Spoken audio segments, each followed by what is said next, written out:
उत्तर प्रदेश के अमरोहा में आरएसएस नेता और उनकी पुत्री की हत्या का खुलासा करते हुए पुलिस ने बेटे, बहू और नौकर को आला कत्ल के साथ गिरफ्तार किया है। पुलिस के मुताबिक घर में चल रही गलत गतिविधियां और संपत्ति को लेकर चल रहा विवाद रहा हत्या की मुख्य वजह।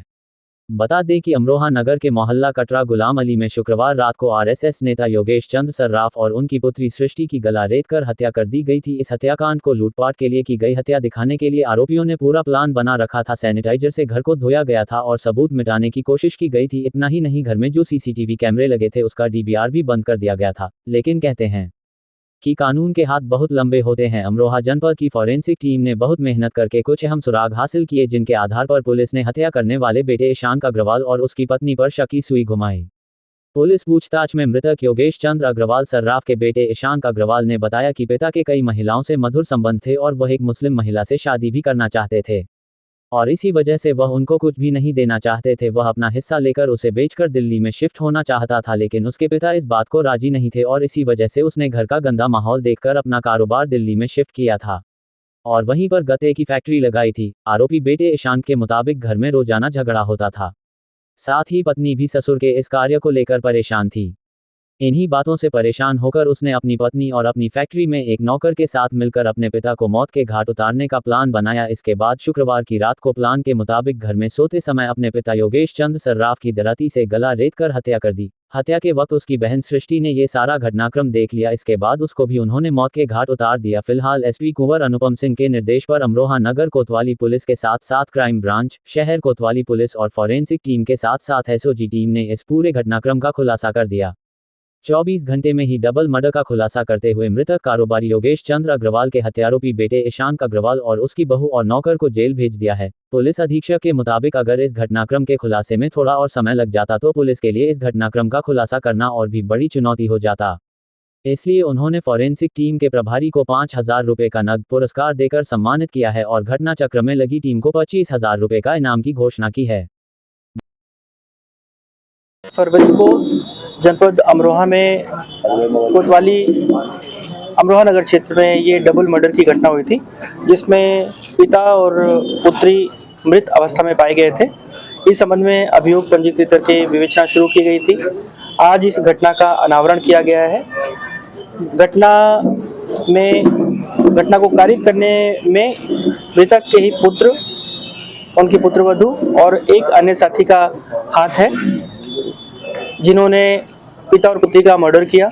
उसके बाद घटनास्थल को परिवर्तित करके उसे लूट का घटनास्थल प्रदर्शित करने की कोशिश की, गुमराह करने की कोशिश की।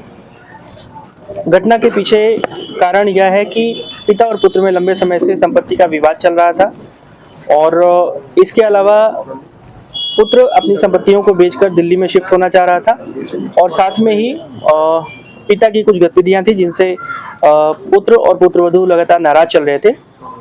इन्हीं के परिणाम स्वरूप इन्होंने मर्डर करने की योजना बनाई और अपने दिल्ली के एक साथी के साथ मिलकर इन्होंने इस घटना को कारित किया और घटना कारित करने के बाद घटनास्थल को साफ सफाई करके, पोछा लगा के और चीज़ों को गायब करके वहां पर लूट का एक वातावरण क्रिएट करने की कोशिश की। आला कत्ल बरामद हो चुका है और आरोपियों को गिरफ्तार करके आज जेल भेजा जा रहा है। घटना किस वक्त हुई है, किस तरीके से घटना को अंजाम दिया? घटना सुबह रिपोर्ट हुई थी, लेकिन एक रात पहले ही लगभग 10 से 11 बजे के बीच में घटना कारित करना बताया गया है। अच्छा, क्या बेटी की जो अपनी बहन को मारा, उसका क्या वजह थी जो अपनी बहन को मारा? पिता को मारने के दौरान जो पुत्री थी वो चश्मदीद बन गई थी। उसने शोर मचाने की कोशिश की थी और कोई भी चश्मदीद ना रहे और ये पकड़े न जाए, इसके लिए उन्होंने दूसरा मर्डर भी किया। क्या बताया? घटना एक रात पहले की है। जी हाँ। तो किस तरीके से मिला है पुलिस को? घटना को वर्कआउट करने में जनपद अमरोहा की फील्ड यूनिट ने फॉरेंसिक के माध्यम से बहुत ही सराहनीय योगदान दिया है।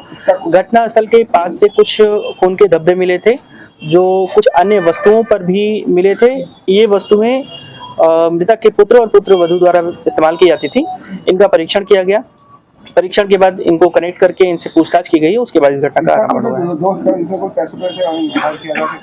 इस घटना को कारित करने के लिए मृतक के पुत्र ने अपने एक साथी का सहयोग लिया था और उसको पैसे देके इस घटना में शामिल किया था। के बाद कोई पार्टी की इन्होंने वहाँ पर अपने घर में? नहीं, ऐसा नहीं है। घटना कारित करने के बाद यही बताया कि उन्होंने घटनास्थल को साफ सफाई किया, साफ सफाई करके उसे फिर इधर भीतर किया, जिससे लूट का एक वातावरण क्रिएट हो और गुमराह हो। आपने एक वॉशिंग मशीन का भी जिक्र किया, क्या वो खून के कपड़े उसमें धोए गए? जी हाँ, जी हाँ। जो हमारी बरामदगी है, कुछ सामग्रियां हैं जिन्हें वहाँ पर धोया गया था, साफ किया गया था, वो वॉशिंग मशीन के पास में ही फॉरेंसिक साइंस ने हमारी फील्ड यूनिट ने बरामद किए थे, उसी से हमने घटना को कनेक्ट किया। काफी बड़ी मतलब ये उपलब्धि है, तो उसके लिए क्या आपने टीम को कुछ रिवार्ड दिया? जनपद अमरोहा की टीम ने थाना प्रभारी, क्षेत्राधिकारी और एसओजी सर्विलांस और विशेष रूप से फील्ड यूनिट ने बहुत ही सराहनीय योगदान दिया है। 25,000 रुपए की इनाम की घोषणा मेरी तरफ से की जा रही है। उच्चाधिकारियों द्वारा पुरस्कृत किए जाने के लिए रिपोर्ट प्रेषित की जा रही है और फील्ड यूनिट के सराहनीय काम के लिए उन्हें यहीं पर मौके पे नगद इनाम जो 5,000 रुपए का अभी प्रदान किया गया है। योजना कब से बना रहा था सर? योजना पूछने पर बताया गया है कि लगभग 1 महीने से ये सोच रहे थे और 1 हफ्ते पहले इन्होंने पूरी तरह से मन बना लिया कि अब हमें किसी दिन इसको करना है, और जैसे ही अपने साथी के साथ में इन्होंने समन्वय स्थापित किया, घटना को कारित कर दिया।